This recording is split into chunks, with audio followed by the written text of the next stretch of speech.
আসসালামু আলাইকুম ওয়া রাহমাতুল্লাহি ওয়া বারাকাতুহু। হিন্দু ভাইদের প্রতি সশ্রদ্ধ আদাব।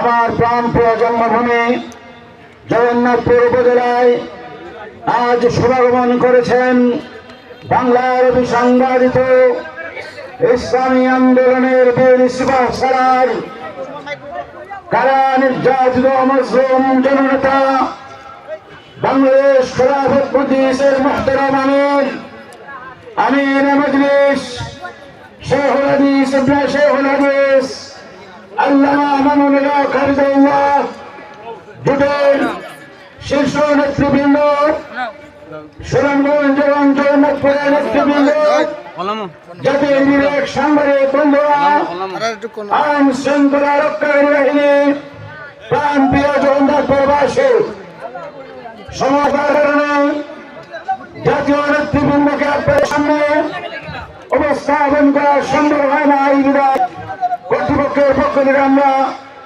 দুঃখ প্রকাশ করছি। সম্মানিত জগন্নাথপুরবাসী, 12ই ফেব্রুয়ারি ত্রয়োদশ জাতীয় সংসদ নির্বাচন, এই নির্বাচনে বাংলাদেশ খেলাফত মজলিসের পক্ষ থেকে আপনাদেরই সন্তান বিগত 35 বছর যাবৎ যে শারীরিক ভাষা আপনাদের কাছে প্রিয়জন ছিল, আপনাদের সুখে দুঃখে আপনাদের পাশে ছিলাম, আপনাদের শারীরিক ভাষা এবারে নির্বাচনে রিকশা প্রতীক নিয়ে হাজির হয়েছে। আমি আশা করি বাংলাদেশের প্রেক্ষাপটে আপনারা সরকারের শোনেন 1992 সাল থেকে নিয়ে এ পর্যন্ত আপনাদের পাশে আছে স্বৈরাচারের বিরুদ্ধে বিভিন্নভাবে একটানা 35 বছর মাঠে ময়দানে সক্রিয় ছিলাম। টিপাই মোটপাট বিরোধী আন্দোলনে, মোদী বিরোধী আন্দোলনে, রাজপথের শক্তি থাকার কারণে মামলক সাহেবের হাতকে শক্তিশালী করার অপরাধে চারবার জুটের প্রার্থী হওয়ার অপরাধে আমাকে এতেকাফ থেকে কারাগারে নিয়ে যাওয়া হয়। আমার উপরে কিভাবে নির্যাতন করা হয়েছিল ভুক্তভোগী ছাড়া কেউ বুঝবে না। আমার মা বাবাই শুধু নয়, হাজারো লাখ মানুষের চোখের পানি বলে দিয়েছে শাহিনুর পাশা মজলুম, শাহিনুর পাশা অত্যাচারিত। আমি আপনাদের সন্তান হিসেবে আজকে আগামী জাতীয় নির্বাচনকে সামনে রেখে আমাদের কেন্দ্রীয় নেতার জন্য আমার সময়টুকু উৎসর্গ করে দিলাম। শুধু আপনাদের সন্তান হিসাবে আপনাদের কাছে করজোড়ে নিবেদন করছে, আমার অতীত জীবনের সমস্ত ত্রুটি বিচ্ছুত করে আপনারা নিজের সন্তান মনে করে তোমরা সুন্দর দৃষ্টিতে রেখে রিক্সা প্রতীককে বিজয়ী প্রতীক হিসাবে বেছে নিয়ে আজকে শক্তিশালী করবেন। সবাইকে ধন্যবাদ। আসসালামু আলাইকুম।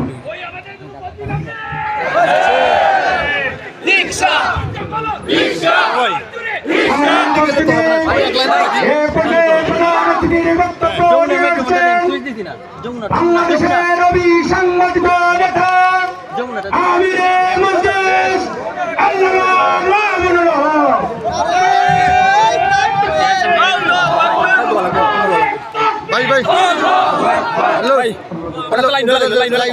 আপনারা একটু সাইড দেবেন এখান থেকে। আসসালামু আলাইকুম ওয়া রাহমাতুল্লাহ। আহমাদুল্লাহ তাআলা ওয়া নুসাল্লি আলা রাসূলিল কারীম ওয়া বা'দ। আউযু বিল্লাহি মিনাশ শাইতানির রাজীম। বিসমিল্লাহির রাহমানির রহিম। ওয়া লা তাহিনু ওয়া লা তাহজানু ওয়া আনতুমুল আ'লাউনা ইন কুনতুম মুমিনিন। সাদাকাল্লাহুল আযীম। বাংলাদেশের এক ঐতিহাসিক বাক বদলের মুহূর্তে শোষণ ও বৈষম্যহীন এক বাংলাদেশ গড়বার অভিপ্রায় নিয়ে দেশের দেশপ্রেমিক ও ইসলামী সমমনা 11টি রাজনৈতিক দল ঐক্যবদ্ধ হয়ে ত্রয়োদশ জাতীয় সংসদ নির্বাচনের ভোটের যুদ্ধে আমরা অবতীর্ণ হয়েছি।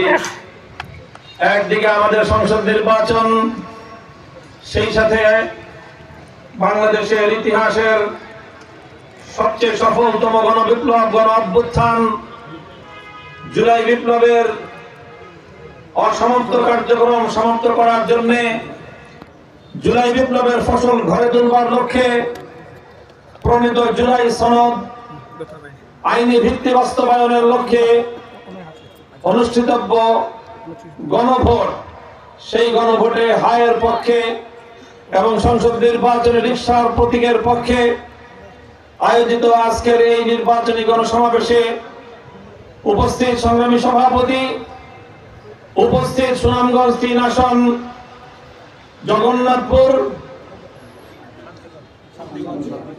জগন্নাথপুর ও শান্তিগঞ্জ নির্বাচনী আসন থেকে বাংলাদেশ খেলাফত মজলিস মনোনীত 11 দলীয় নির্বাচনী ঐক্যের উন্মুক্ত মনোনীত প্রার্থী জনাব শাহিনুর পাশা চৌধুরী সহ সর্বস্তরের নেতা কর্মী, আমার প্রাণ প্রিয় ভাই বোনেরা, আমরা আজকে ঐক্যবদ্ধ হয়েছি জুলাই বিপ্লবকে পূর্ণাঙ্গতা দেওয়ার জন্য, জুলাই বিপ্লবকে সফল করে তার ফসল বাংলার মানুষের ঘরে ঘরে তুলে দেওয়ার জন্য আমরা আজকে ঐক্যবদ্ধ হয়েছি। বিগত 54 বছরের বাংলাদেশের যে লুটপাটের রাজনীতি, বাংলাদেশে যে গুন্ডামির রাজনীতি, যেই দুর্বৃত্তপনার রাজনীতি চলছে, যেই রাজনীতি বাংলার মেহনতি মানুষের সকল মেহনত এবং তাদের সকল শ্রমকে বিপন্ন করে তুলছে, বাংলাদেশকে কোনোভাবে সামনে অগ্রসর হতে দিচ্ছে না, বাংলাদেশের ভিতর থেকে এই দেশটাকে ব্যর্থ রাষ্ট্র করার জন্য পরিচালিত এই অকেজ দুর্বৃত্তপনার গুন্ডামির রাজনৈতিক বন্দোবস্তকে বাংলার মাটি থেকে উৎখাত করার জন্য, সংগ্রামী সাথী ও বন্ধুগণ, আমি বলতে চাই, আমার দেশের কৃষক, আমার দেশের শ্রমিক, আমার দেশের দিনমজুর, আর বিশেষ করে আমার রেমিটেন্স যোদ্ধা প্রবাসী ভাই ও বোনেরা, তারা শুধু মাথার ঘাম পায়ে ফেলে না, তারা রক্ত পানি করে যে পয়সা উপার্জন করে, সম্পদ উপার্জন করে, দেশের জন্য সেই সম্পদ, দেশের জন্য সেটা ছিল আশীর্বাদ। এদেশের উন্নয়ন হওয়ার কথা, এদেশের ভাগ্য পরিবর্তন হওয়ার কথা বাংলার মেহনতি মানুষের পরিশ্রম এবং তাদের উপার্জনের মাধ্যমে। কিন্তু দুর্ভাগ্যজনক ভাবে আমরা অতীতেই দেখেছি, সব সময় দেখে এসেছি, রাজনীতি করা হয় নিজের ভাগ্য পরিবর্তনের জন্য, দেশের ভাগ্য গড়ার জন্য নয়। রাজনৈতিক দলগুলো ক্ষমতায় যায় শাসনের নামে মানুষকে শোষণ করে, তারা শাসনের নামে মানুষের অধিকার কেড়ে নেয়। তাই আজ জুলাই বিপ্লবের পর এদেশের মেধাবী ছাত্র জনতা, এদেশের বঞ্চিত মানুষ, সর্বশ্রেণীর নাগরিক বৃন্দ, তারা জুলাই সনদের মাধ্যমে প্রমাণ পেয়েছে এবং প্রমাণ করেছে বাংলাদেশের পরিবর্তনের জন্য বিগত দিনের বৃহৎ রাজনৈতিক দলগুলো সম্পূর্ণরূপে ব্যর্থ হয়েছে।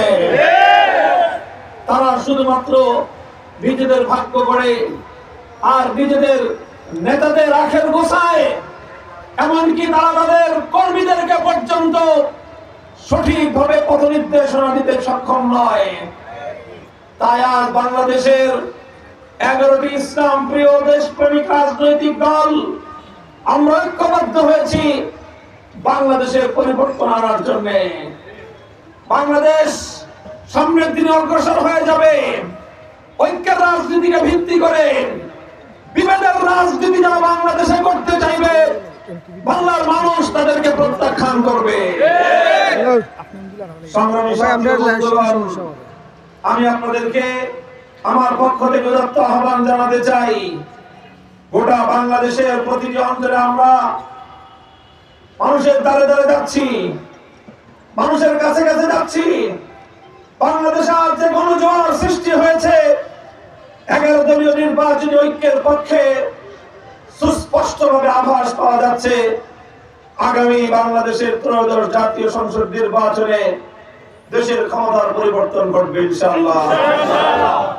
তাই আজ বাংলাদেশ বিরোধী শক্তিগুলো ঐক্যবদ্ধ হয়েছে ষড়যন্ত্রের জাল বিস্তার করার জন্য। তারা সম্মিলিত হয়েছে বাংলার মানুষের এই গণরায়কে বিজয়কে ছিনতাই করবার জন্য। ষড়যন্ত্রের জাল বিস্তার করা হচ্ছে আজকে মানুষকে বিভ্রান্ত করার জন্য। আমি আপনাদেরকে বলবো, ঐক্যবদ্ধ থাকবেন, নিজেদের মধ্যকার পারস্পরিক ভেদাভেদ আলোচনার মাধ্যমে সমাধান করে আগামীর বাংলাদেশকে জুলাই বিপ্লবের ভিত্তিতে একটি সাম্যের বাংলাদেশ, ইনসাফের বাংলাদেশ হিসেবে গড়ে তুলতে হবে ইনশাআল্লাহ। ইনসাফ করার জন্য, মেহনতি মানুষের অধিকার প্রতিষ্ঠার জন্য, মেহনতি মানুষের নেতৃত্ব প্রতিষ্ঠার জন্য, মেহনতি মানুষের প্রতি রিকশা মার্কা নিয়ে বাংলাদেশ খেলাফত মজলিসের নায়েবে আমির, আপনাদের মাটি ও মানুষের প্রাণ প্রিয় নেতা জনাব শাহিনুর পাশা চৌধুরী অ্যাডভোকেট মাওলানা, তিনি আপনাদের কাছে এসেছেন। আপনারা যদি তার হাতকে শক্তিশালী করেন, তিনি একজন অভিজ্ঞ দক্ষ পার্লামেন্টারিয়ান, তার মাধ্যমে আপনাদের এই সুনামগঞ্জ ৩ সংসদীয় আসনের জনগণ একজন যোগ্য দায়িত্বশীল পাবেন। তিনি ইনশাআল্লাহ সংসদে মানুষের পক্ষে কথা বলবেন, অধিকারের পক্ষে কথা বলবেন, নির্যাতনের বিপক্ষে কথা বলবেন, জুলুমের বিপক্ষে কথা বলবেন, শান্তির সপক্ষে কথা বলবেন ইনশাআল্লাহ। তাই আমি আমার দলের প্রতীক, মেহনতি মানুষের প্রতীক এবং নির্ভরতার প্রতীক রিকশা প্রতীকে আপনাদের সকলকে ভোট দেওয়ার জন্য এবং গণভোটে হ্যাঁ বেরোতে সিল মারার উদাত্ত আহ্বান জানাই। মনে রাখবেন, রিকশা বাংলাদেশের এমন একটা যানবাহন, এটা চলে আস্তে আস্তে কিন্তু নিরাপদে গন্তব্যে পৌঁছে যায়। গাড়ি ঘোড়া চলে জোরে, রাস্তায় দুর্ঘটনার শিকার হয়, আকাশে বিমান উড়ে দুর্ঘটনার শিকার হলে বাঁচার উপায় নাই, লঞ্চ অনেক সময় ডুবে যায়, নৌকা তলিয়ে যায়, যাত্রীরা রেহাই পায় না। একমাত্র যানবাহন গোটা বাংলাদেশের সকলের সর্বশেষ আশ্রয়, সর্বশেষ ভরসা রিকশা। শহরেও চলে, শহরেও চলে রিকশা, গ্রামেও চলে রিকশা, হাওড়েও চলে রিকশা, রাস্তায়ও চলে রিকশা, গরিবেও চলে রিকশা, ধনীও চলে রিকশা, পুরুষও চলে রিকশা, নারীও চলে রিকশা, বুড়াও চলে রিকশা, শিশুও চলে রিকশা। সকল মানুষকে গন্তব্যে পৌঁছে দেওয়ার নিরাপদ যানবাহন রিকশা। সময় থাকতে রিকশায় চড়ে বসেন, নিরাপদে গন্তব্যে পৌঁছে যান। বাংলাদেশকে নিয়ে রিকশা গন্তব্যে পৌঁছে যাবে ইনশাআল্লাহ। আপনাদের সকলকে ধন্যবাদ জানিয়ে আজকের এই সভাকে সাফল্যমণ্ডিত করার জন্য সকলের শুকরিয়া জ্ঞাপন করে রিকশা প্রতীক নিয়ে ইনশাআল্লাহ শাহিনুর পাশাকে শক্তিশালী করার উদাত্ত আহ্বান জানিয়ে সকলের প্রতি সালাম জানালাম। আসসালামু আলাইকুম ওয়া রাহমাতুল্লাহ। আসসালামু আলাইহি ওয়া ফাতহুন করিম। আমাদের কোনবার কাজে পঞ্চম মার্কা রিকশা, আরো দূরে রিকশা, সবাই বলে রিকশা।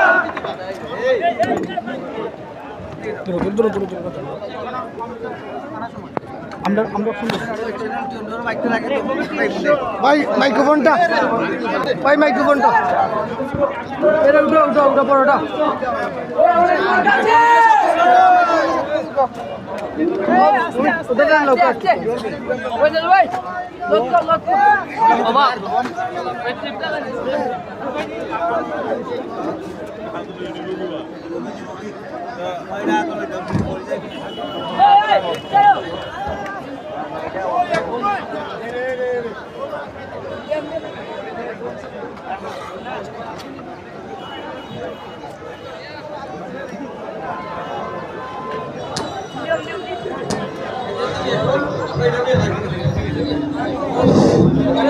একটি হারানো বিজ্ঞপ্তি। সম্মানিত উপস্থিত মুসলিমের কেরাম, আমাদের সুনামগঞ্জ সদর ভাইস চেয়ারম্যান হাফিজ ফেদাউর রহমান সাহেবের মোবাইলটি হারিয়ে গেছে। যদি কোনো দয়াবান ব্যক্তি পেয়ে থাকেন স্টেজের মধ্যে জমা দিয়ে দেন। যদি কোনো দয়াবান ব্যক্তি পেয়ে থাকেন জনাব ফেদাউর রহমান সাহেবের মোবাইলটি স্টেজে জমা দিয়ে দেন। আরেকটি মোবাইল হারিয়েছে নুরুল আমিন ভাই, এই মোবাইলেও যদি কেউ পেয়ে থাকেন তাহলে স্টেজের মধ্যে পৌঁছে দেন। মারুফ ভাই, আরেকটি মোবাইল হারিয়েছে মারুফ ভাই, যদি কোনো দয়াবান ব্যক্তি পেয়ে থাকেন মোবাইলগুলো স্টেজের মধ্যে পৌঁছে দেন।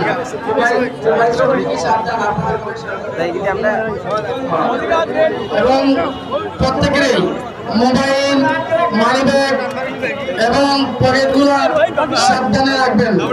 সবাই সচেতন থাকবেন। প্রত্যেকের মোবাইল, মানিব্যাগ, পাঞ্জাবির জেবগুলো সাবধানে রাখবেন। এবং যাদের মোবাইলগুলো হারিয়েছে কোনো ভাই যদি পেয়ে থাকেন দয়া করে প্যান্ডেলের মধ্যে পৌঁছে দেন।